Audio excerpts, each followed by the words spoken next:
Advertencia. Este audiolibro es solo para personas dispuestas a cambiar su vida. Y si eres uno de ellos, disfruta de la lectura. Capítulo 8. El dominio de la dilación. El séptimo paso hacia la riqueza. El análisis efectuado sobre más de 25.000 hombres y mujeres que habían experimentado el fracaso puso de manifiesto el hecho de que la falta de decisión era casi siempre el motivo que encabezaba la lista de las 31 grandes causas de fracaso.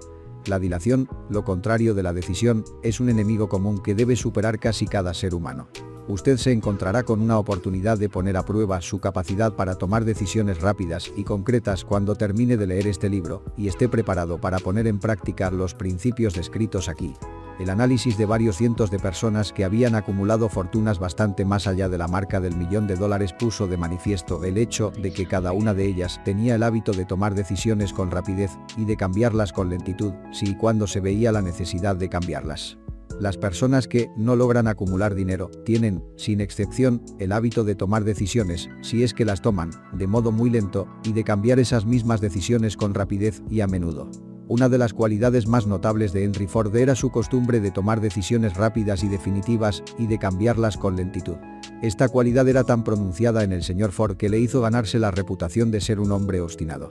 Fue precisamente esa cualidad la que le indujo a continuar la fabricación de su famoso Modelo T, el coche más feo del mundo, en un momento en que todos sus consejeros y muchos de los compradores del coche le estaban pidiendo que lo cambiara.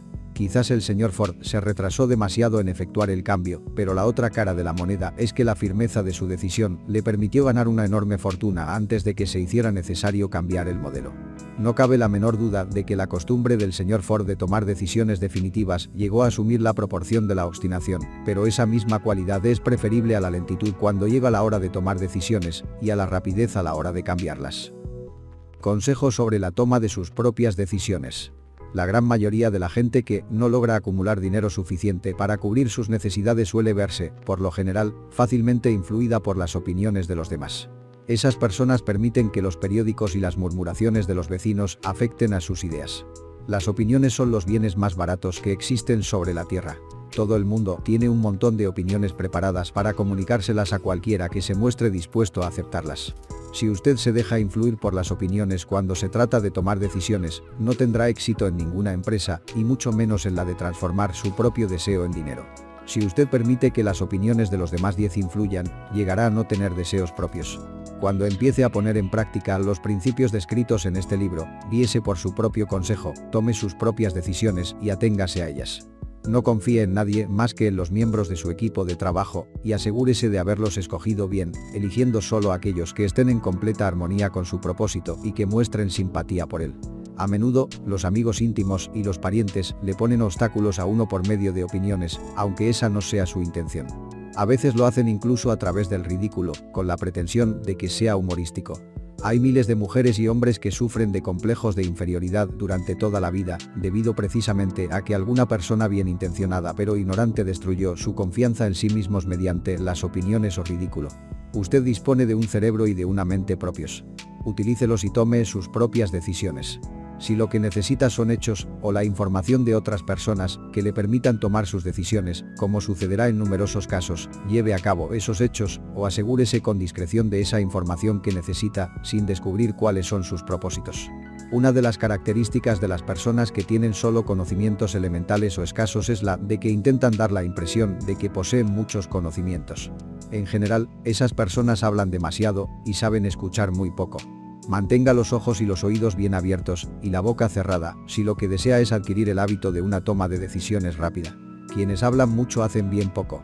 Si usted habla mucho más de lo que escucha, no solo se privará a sí mismo de muchas oportunidades de acumular conocimientos útiles, sino que también habrá puesto sus planes y propósitos al descubierto ante personas a las que les encantará desilusionarle porque, en el fondo, lo envidian. Recuerde también que, cada vez que abra la boca en presencia de una persona que posea una gran abundancia de conocimientos, estará desplegando ante ella su reserva exacta de conocimientos propios, o su falta de la misma. La verdadera sabiduría suele llamar la atención merced a la modestia y el silencio. Tenga en cuenta el hecho de que cada persona con la que usted se asocie estará buscando, como usted mismo, la oportunidad de acumular dinero. Si habla con demasiada libertad acerca de sus planes, quizás se sienta sorprendido al enterarse de que alguna otra persona se le ha adelantado para alcanzar el objetivo que usted se había propuesto alcanzar, poniendo en práctica los mismos planes acerca de los cuales usted habló con tanta imprudencia. Que una de sus primeras decisiones sea la de mantener cerrada la boca y abiertos los ojos y los oídos. Como una forma de recordarle este consejo, sería útil que copiara el siguiente epigrama en letras mayúsculas y lo colocará allí donde pueda verlo cada día. Dígale al mundo lo que intenta hacer, pero llévelo a cabo antes de decirlo. Eso es algo así como decir: lo que cuenta son los hechos y no las palabras. Libertad o muerte en una decisión. El valor de toda decisión depende del coraje que se necesite para ejecutarla. Las grandes decisiones, aquellas que constituyeron los fundamentos de la civilización, fueron tomadas asumiendo grandes riesgos, lo que a menudo significó la posibilidad de encontrar la muerte. La decisión de Lincoln de promulgar su famosa Declaración de la Emancipación, mediante la que se otorgaba la libertad a las personas de color en Estados Unidos, la tomó a sabiendas de que ese acto pondría en su contra a miles de amigos y partidarios políticos.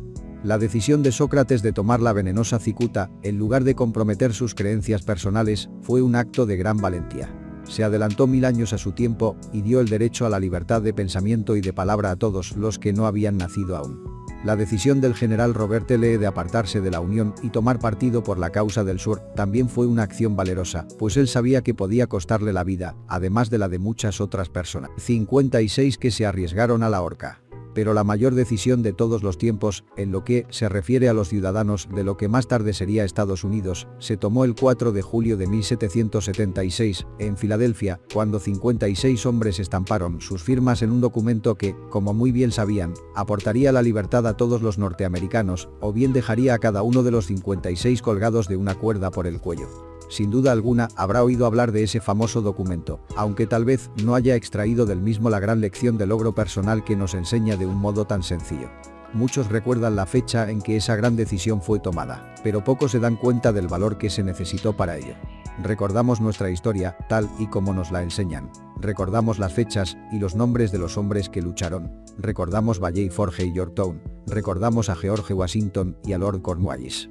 Pero, en realidad, sabemos muy poco acerca de las fuerzas reales que había detrás de estos nombres, fechas y lugares. Y sabemos menos todavía sobre ese poder intangible que nos aseguró la libertad, mucho antes de que los ejércitos de Washington llegaran a Yorktown. Representa casi una tragedia que los historiadores hayan pasado por alto el hacer la más mínima referencia al poder irresistible que dio nacimiento y libertad a la nación destinada a establecer nuevos niveles de independencia para todos los pueblos de la tierra. Y digo que eso es casi una tragedia porque precisamente se trata del mismo poder que todo individuo debe utilizar para superar las dificultades que se le presenten en la vida y obligar a ésta a pagar el precio que se le pide. Revisemos, aunque solo sea de forma muy breve, acontecimientos que dieron lugar a ese poder. La historia comienza con un incidente ocurrido en Boston el 5 de marzo de 1770. Los soldados británicos trullaban por las calles, amenazando a los ciudadanos con su sola presencia. A los colonos no les gustaba ver hombres armados andando por sus ciudades. Empezaron a expresar abiertamente su resentimiento por este hecho, arrojando piedras y profiriendo insultos contra los soldados que patrullaban, hasta que el oficial al mando dio la orden. Calen bayonetas. Carguen. La batalla que comenzó en ese momento tuvo como resultado la muerte de muchos, mientras que otros quedaron heridos. El incidente provocó tal resentimiento que la Asamblea Provincial, compuesta por colonos importantes, convocó una reunión con el propósito de emprender alguna acción concreta. Dos de los miembros de esa asamblea fueron John Hancock y Samuel Adams. Tomaron la palabra y hablaron con valentía, declarando que debían organizar un movimiento para expulsar de Boston a todos los soldados británicos. Debemos recordar que eso fue una decisión surgida en la mente de dos hombres, lo que podemos considerar como el principio de la libertad que todos disfrutamos ahora en Estados Unidos. Tampoco podemos olvidar que la decisión de esos dos hombres exigía fe y coraje, porque era una decisión que entrañaba peligros. Antes de que la asamblea terminara, Samuel Adams fue elegido para visitar al gobernador de la provincia, Hutchinson, con objeto de exigirle la retirada de las tropas británicas. La petición fue aceptada y los soldados se retiraron de Boston, pero el incidente no quedó zanjado por ello. Había provocado una situación cuyo desenlace estaría destinado a cambiar el rumbo de toda una civilización. Organización de un equipo de trabajo. Richard Henry Lee adquirió un papel importante en esa historia. Él y Samuel Adams se comunicaban entre sí con frecuencia, por correspondencia, compartiendo temores y esperanzas acerca del bienestar del pueblo en sus provincias respectivas. A raíz de esta práctica, Adams concibió la idea de que un intercambio mutuo de cartas entre las 13 colonias podría ayudar a producir la coordinación de esfuerzos que tanto necesitaban en relación con la solución de sus problemas. 2 años después del enfrentamiento con los soldados británicos en Boston, en marzo de 1772, Adams presentó esta idea ante la Asamblea, en forma de una moción para que se estableciera un comité de correspondencia entre las colonias, que contara con corresponsales nombrados en cada una de las colonias, con el propósito de una cooperación amistosa para la mejora de las colonias de la América británica. Eso constituyó el principio de la organización de un poder mucho más amplio destinado a conseguir la libertad para todos los colonos y sus descendientes. De ese modo, se organizó el equipo de trabajo. Estaba compuesto por Adams, Lee y Hancock. El comité de correspondencia fue organizado. Los ciudadanos de las colonias habían estado desarrollando una desorganizada oposición física contra los soldados británicos a través de incidentes similares a los tumultos de Boston, pero de todo ello no se había derivado ventaja alguna. Sus agravios individuales no habían sido consolidados bajo un equipo de trabajo. Ningún grupo de individuos tenía puestos sus corazones, mentes, almas y cuerpos juntos en una decisión concreta para solucionar de una vez por todas su dificultad con los británicos, hasta que Adams, Hancock y Lee se pusieron a trabajar juntos. Mientras tanto, los británicos tampoco permanecieron de brazos cruzados. También ellos se dedicaron a efectuar alguna planificación y a formar equipos de trabajo propio, con la ventaja de contar con el apoyo del dinero y de un ejército organizado. Una decisión que cambió la historia. La corona nombró a Gage para sustituir a Hutchinson como gobernador de Massachusetts. Uno de los primeros actos del nuevo gobernador consistió en llamar a Samuel Adams por mediación de un mensajero, con el propósito de intentar detener su oposición, merced al temor. Comprenderemos mucho mejor el espíritu de lo que sucedió si citamos la conversación mantenida entre el coronel Fenton, el mensajero enviado por Gage, y el propio Adams. Coronel Fenton: he sido autorizado por el gobernador Gage para asegurarle, señor Adams, que el gobernador ha sido dotado de amplios poderes para conferirle a usted tantos beneficios como le sean satisfactorios. Intento de ganarse a Adams con la promesa de sobornos, con la condición de que abandone usted su oposición a las medidas del gobierno. El gobernador le aconseja que no continúe disgustando a su majestad. Su conducta le hace acreedor a los castigos previstos en una ley de Enrique VIII, por la que se puede enviar a Inglaterra a las personas para que allí sean juzgadas por traición o encarceladas por traición a discreción del gobernador de una provincia. Pero si usted cambia su línea política, no solo obtendrá grandes ventajas personales, sino que también estará en paz con el rey. Samuel Adams tenía que escoger entre dos decisiones: cesar en su oposición y recibir recompensas personales por ello, o continuar y correr el riesgo de ser ahorcado. Evidentemente, había llegado el momento en que Adams se veía obligado a tomar una decisión que podía costarle la vida. Adams insistió en que el coronel Fenton, bajo palabra de honor, le transmitiría al gobernador su respuesta, repitiendo con toda exactitud las mismas palabras que él le dijera. La contestación de Adams fue: dígale al gobernador Gage que confío desde hace mucho tiempo en estar en paz con el rey de reyes. Ninguna consideración personal me inducirá a abandonar la justa causa de mi país. Y dígale al gobernador Gage que Samuel Adams le aconseja que no continúe insultando los sentimientos de un pueblo exasperado. Cuando el gobernador Gage recibió la cáustica respuesta de Adams, montó en cólera y promulgó una proclama en la que se decía: el abajo firmante, en nombre de su majestad, ofrece y promete su más gracioso perdón a todas aquellas personas que a partir de ahora abandonen las armas y regresen a los deberes propios de súbditos pacíficos. Las únicas excepciones del beneficio de tal perdón son Samuel Adams y John Hancock, cuyas ofensas, de naturaleza demasiado flagrante, no admiten otra consideración que la de un adecuado castigo. Podríamos decir que tanto Adams como Hancock se encontraban en dificultades. La amenaza del airado gobernador obligó a los dos hombres a tomar otra decisión, igualmente peligrosa. Convocaron una apresurada reunión de sus más fieles seguidores.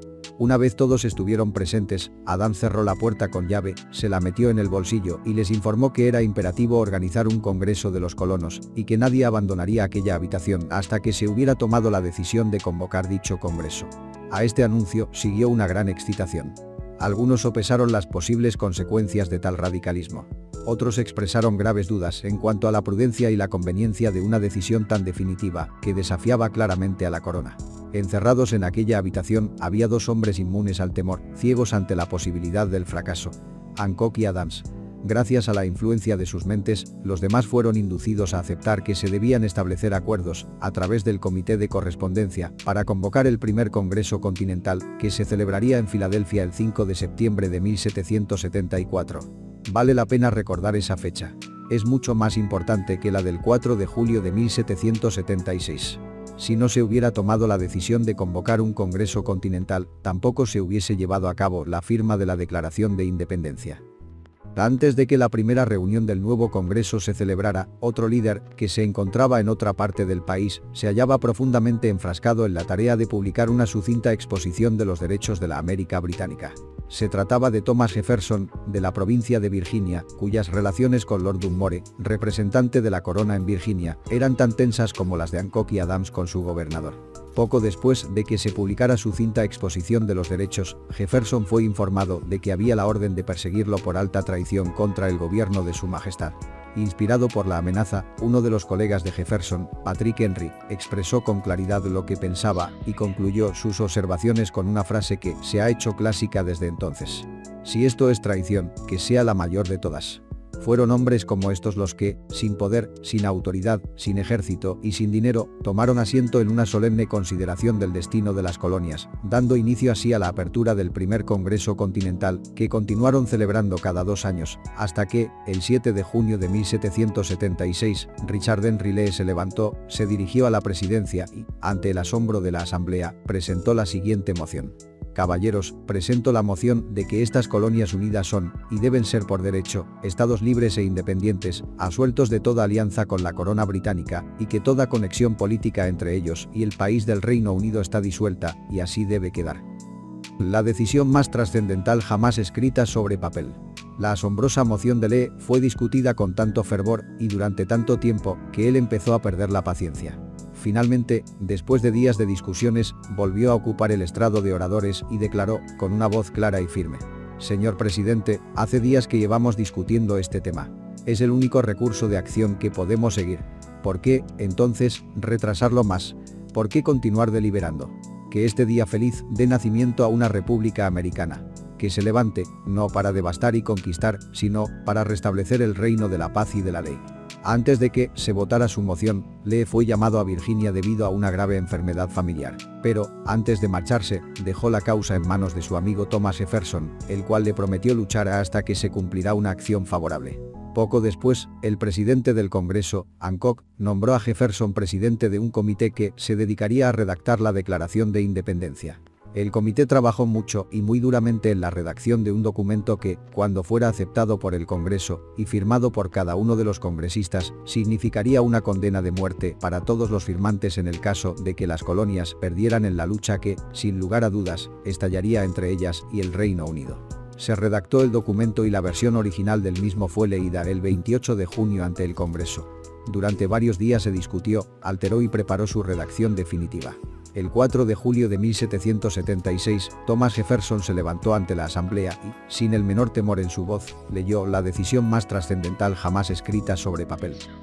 Cuando en el curso de los acontecimientos humanos se hace necesario que un pueblo disuelva los lazos políticos que lo han conectado con otro y asuma, entre los poderes de la tierra, el estado separado e igual a que las leyes divinas y naturales le dan derecho, un respeto decente por las opiniones de la humanidad exige que ese pueblo declare las causas que lo impelen a la separación. Cuando Jefferson hubo terminado de leer, se votó la aprobación del documento, que fue aceptado, y después los 56 hombres presentes lo firmaron. Cada uno de ellos ponía en juego su propia vida con la decisión de estampar su firma en aquel papel. Gracias a esa decisión, una nación surgió a la existencia, una nación destinada a aportar para siempre a la humanidad el privilegio de tomar sus propias decisiones. Al analizar los acontecimientos que condujeron a la Declaración de Independencia, podemos estar convencidos de que esta nación, que ahora ostenta una posición de respeto y poder entre todos los demás países del mundo, fue el fruto de la decisión de un equipo de trabajo compuesto por 56 hombres. Observe bien el hecho de que su decisión fue lo que aseguró el éxito a los ejércitos de Washington, porque el espíritu de esa decisión estaba en el corazón de cada uno de los soldados que lucharon con él y sirvió como un poder espiritual que no reconoce lo que es el fracaso. Observe también, y para mayor beneficio personal, que el poder que dio la libertad a esta nación es el mismo poder que todo individuo ha tenido que utilizar para alcanzar su autodeterminación. Este poder está hecho a partir de los principios descritos en este libro. No resulta difícil detectar, en la historia de la Declaración de Independencia, al menos 6 de estos principios: deseo, decisión, fe, perseverancia, equipo de trabajo y planificación organizada. Sepa lo que quiere y, en general, lo conseguirá.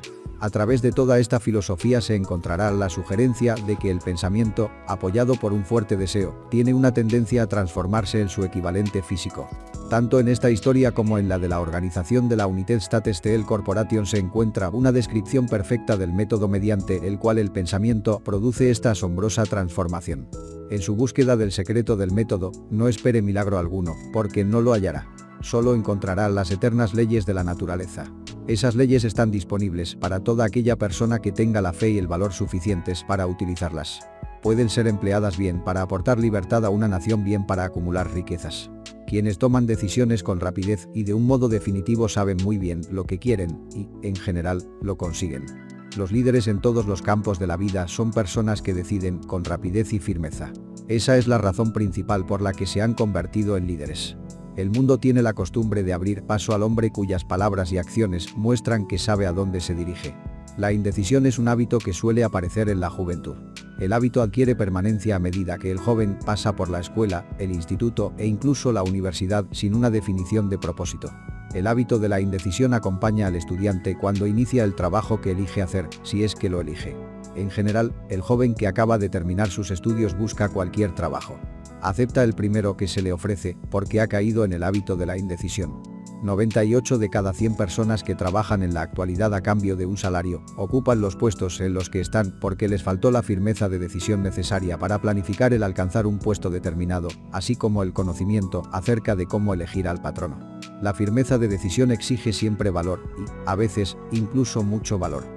Los 56 hombres que firmaron la Declaración de Independencia pusieron sus vidas en juego cuando decidieron estampar sus firmas en aquel documento. La persona que toma la firme decisión de conseguir un puesto de trabajo determinado y de que la vida le pague el precio que pide, no pone en juego su vida con esa decisión. Lo único que se juega es su libertad económica. La independencia financiera, la riqueza, un negocio deseable o un buen puesto profesional no se encuentran al alcance de la persona que descuida o rechaza la expectativa, la planificación y la exigencia de esas mismas cosas. El que desea obtener riquezas, con el mismo espíritu con el que Samuel Adams deseó obtener la libertad para las colonias, seguro que terminará por acumular una gran fortuna.